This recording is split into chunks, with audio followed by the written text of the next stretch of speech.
Hello, hello, hello. Andito ako sa small kusina. Andito naman magluluto tayo ng aking hapunan, tanghalian at almusal. Magkakasama na po. Kaya itong aking lulutuin.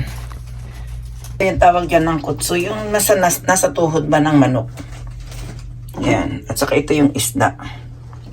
Pasensya na kayo, ang aking sangkala na yan. Oh. Kahoy kasi. Kaya ganyan. Yan. Ipuputulin ko siya, iluluto ko sa butter. Sa butter. Ayan. Iano ko to sa butter. Ayan. Diba? Medyo nakapakain ako ng isda. Wala naman siyang tinik, kaya okay lang. Walang kinatatakutan, nakapilay na. Ayan. Painit na ako ng aking kalan. At yan ay sabay-sabay ko nang iluluto. Kuha lang ako ng butter.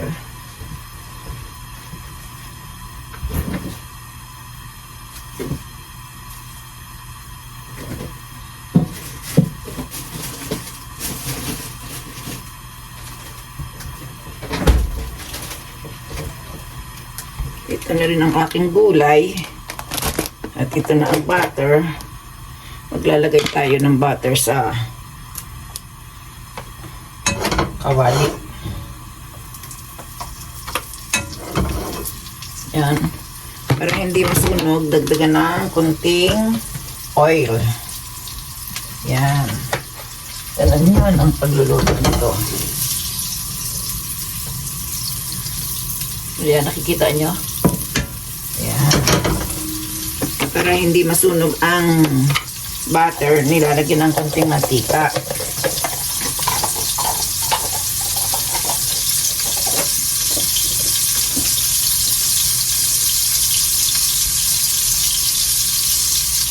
Ito, kamayin ko na. Ayan. Tara subo daw ito. Tara. Siguro yung ano to, parang katulad sa atin na may isip ko nga. Yung puting lapu-lapu. Puting lapu-lapu yan.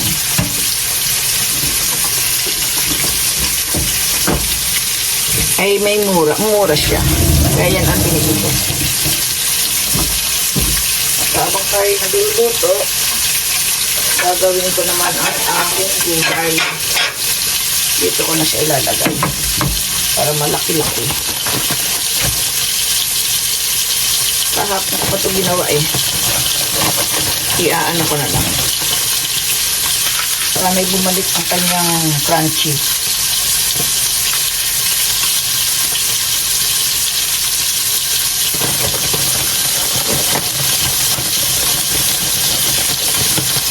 Lutong minadali tayo. Ayan. Ang lutong minadali. Itong anong to, sunny lettuce to. Sunny lettuce. Mayroon itong tinda sa atin. Kaya lang, mahal lang siya. Kaya kung gusto nyo, magtanim kayo sa bakuran para kayo mayroong ganitong sunny lettuce. Ayan. Siguro tama na yan. Kasi kahapon yung kalahati nito, hindi ko naubos.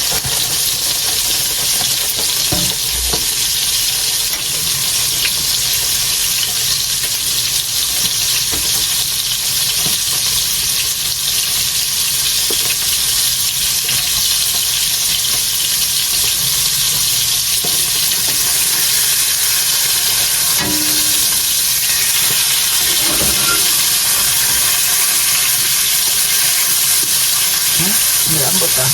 Okay.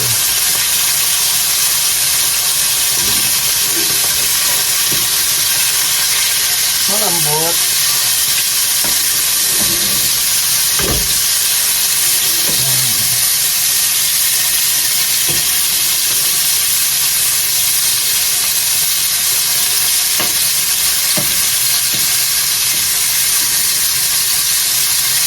Ayan lang. Ano kaya ilagay ko na dito? Pero hindi, baka hindi maubos eh. Baka hindi maubos mo. Baka hindi maubos ang isda. Kaya ito ibubukod ko na. Lagyan natin ang pampalasa.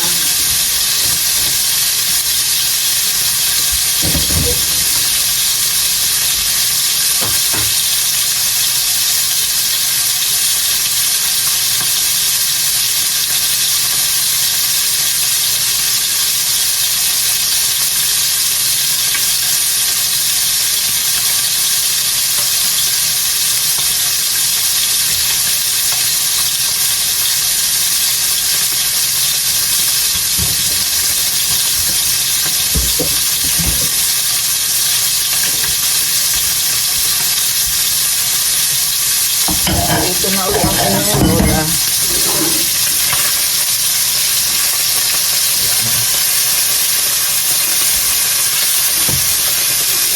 Pwede daw itong isasunod kasi eh.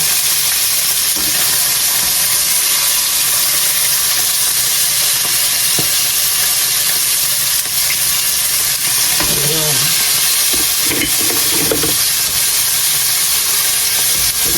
Dito siya.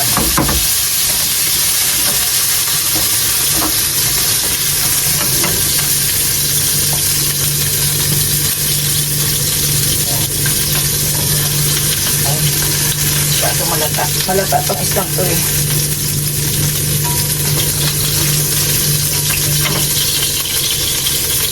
Ayan.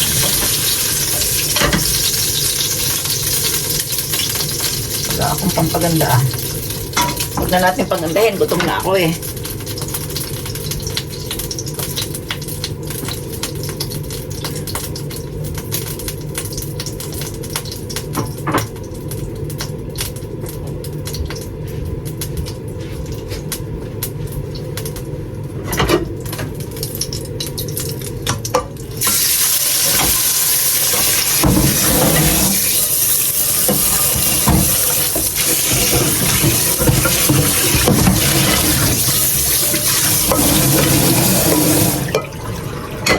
Ito naman tayo sa nangkutsu. Malambot na buto, ibig sabihin. Lagay ko na, mamaya na ako magigisa. Tugas mo na ako ng pinggan para wala na akong hugasan mamaya.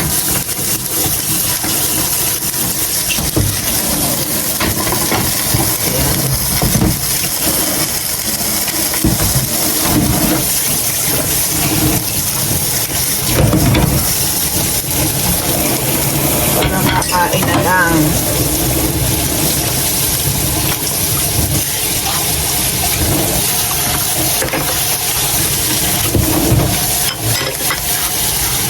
Nakikita ko yung baboy.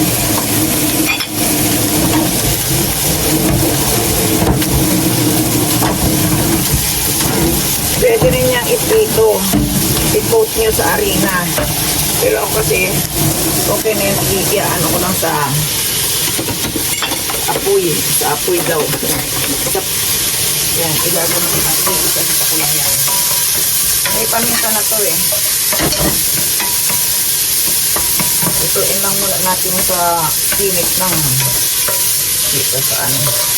Baka sakaling lumabas ang sarili ng mantika.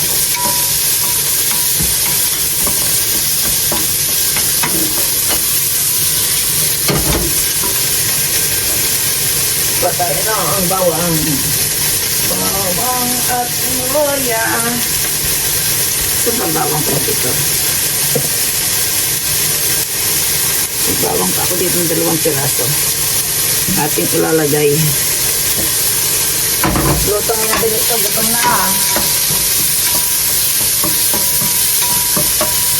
Yan yung pinakang gitna ng ano.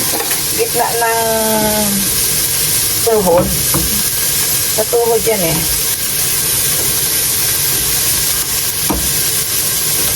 Eh dito kinakain yan. Pero hindi sila kumakain ng ulo ng manok. At saka paa, hindi sila masyado doon. Pero yung mga ganyan kinakain nila. Kaya nakikikain din ako. Diba?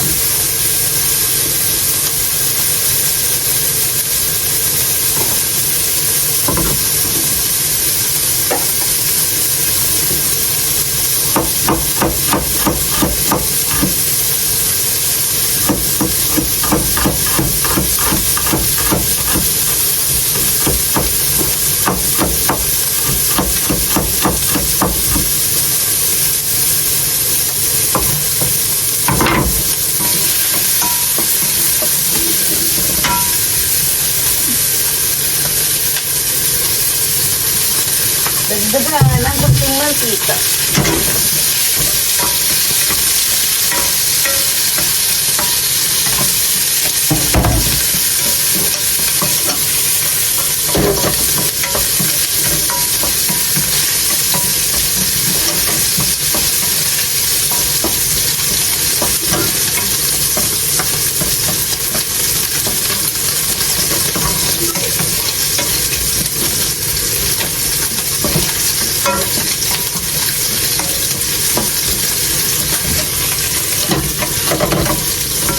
At tayo'y babalik.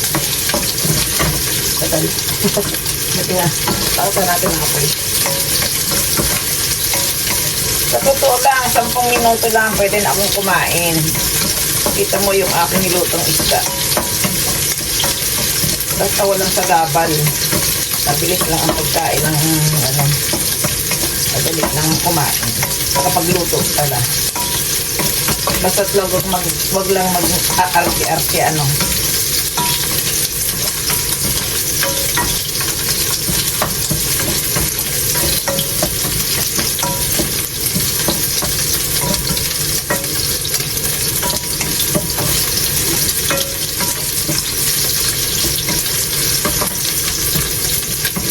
Badis na. Mamaya ko na ihuhulog yung bawang para hindi masunog.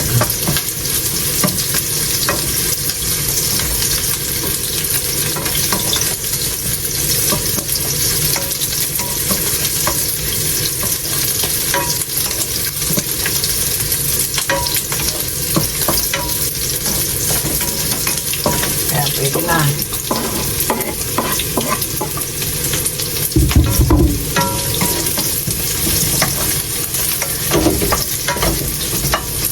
Wow, ang bango na ng bawang. Diba? Mabangong, mabangong.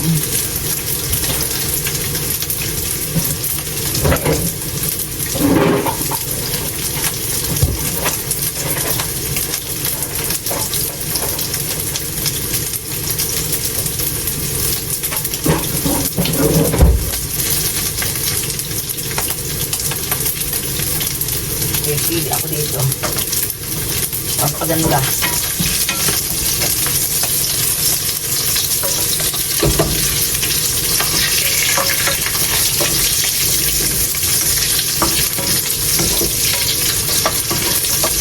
Lumiit na. Lumiit na siya ng gusto.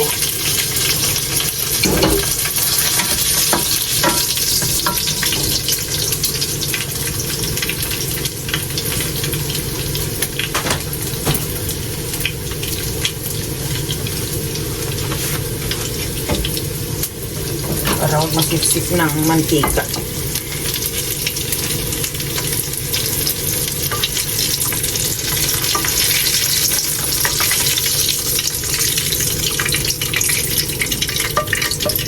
Yan. So, di may kaartihan na siya. Para kang nasa restaurant. O, diba? Para kang nasa restaurant. Tikman ko nga. Lami. Akala ko ako'y tapos na. Mayroon pa pala akong gagawin. Oh, ang salmon. Uy, malapit nang mapundi. Huwag kang munang mapupundi.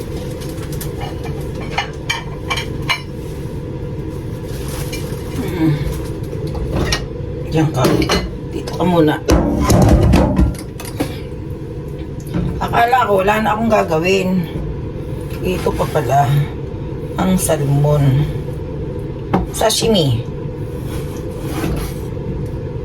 Akala ko ito pwedeng iprito. Swagay pwedeng iprito. Pero mas masarap nito ang sashimi.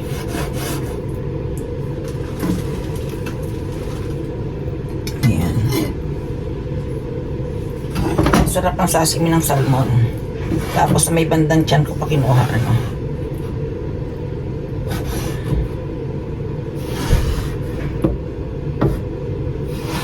Ayun ako. Babalik nga talaga ako, ano. Puro balik na laang.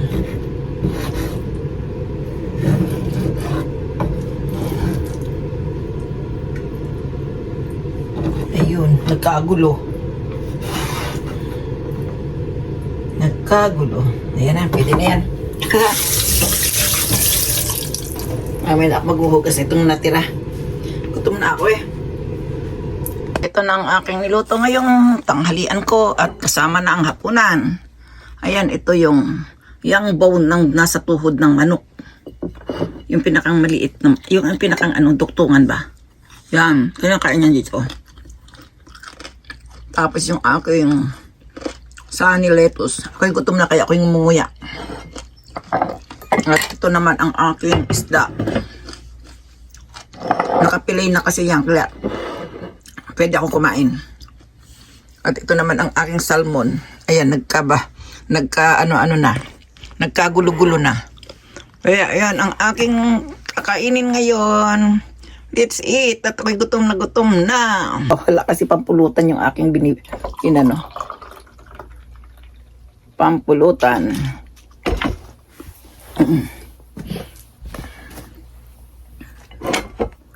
Ito nga muna. Ilipat natin dito. Para mataas. Ayan. Tanggalin na lang natin ang mga ayun. Ay, naku, ang hirap-hirap ng buhay natin, ano? Puro hanap ka ng content. Hanap pa rin ng content. Ang daming hinahanap na content. Puro content na tayo ngayon. Ito, ang sashimi. Sarap nito. Ang salmon. Ito lang paborito kong isang hilaw. Salmon. Kasi masarap siya. Manamis-namis.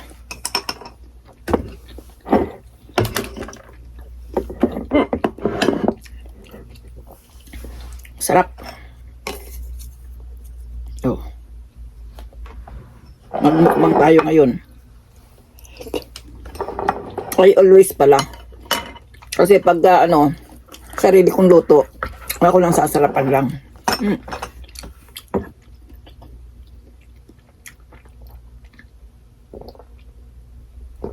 Sarap. Ito naman yung isda. Nakapilay na kasi ito. Kaya yun. Pilay ang tawag na yung tinanggalan ng tinik, tinanggalan ng kung ano-ano. Ayan.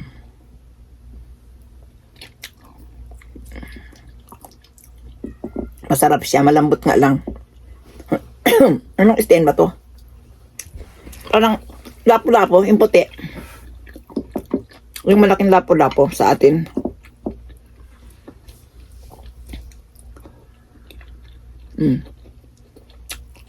Wala kasi siyang tinik. Namiss ko ang isda.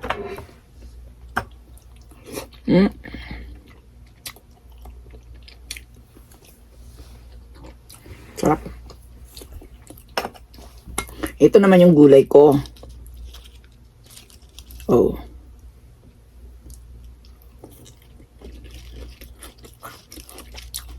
Lagyan ko siya ng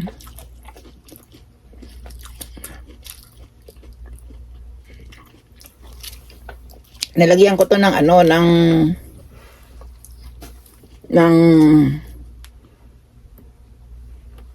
Caesar sauce at saka yung cheese. Binadburan ko kaya masarap.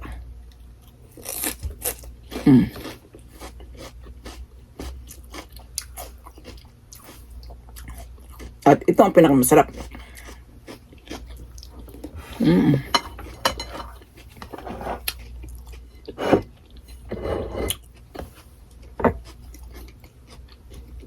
At ito pa.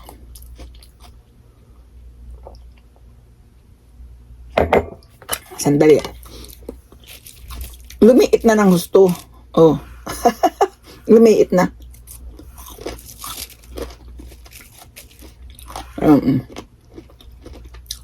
Ang galing nila, hanggang ganito nakukuha. May buto na to eh. Yung sa may tuhod ng manok.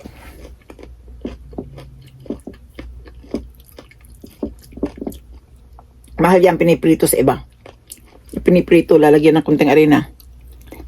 Para hindi lumiit.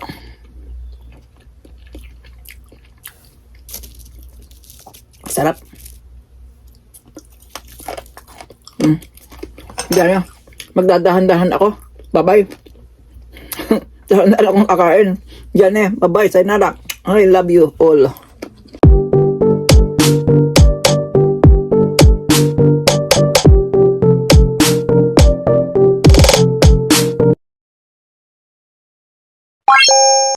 What?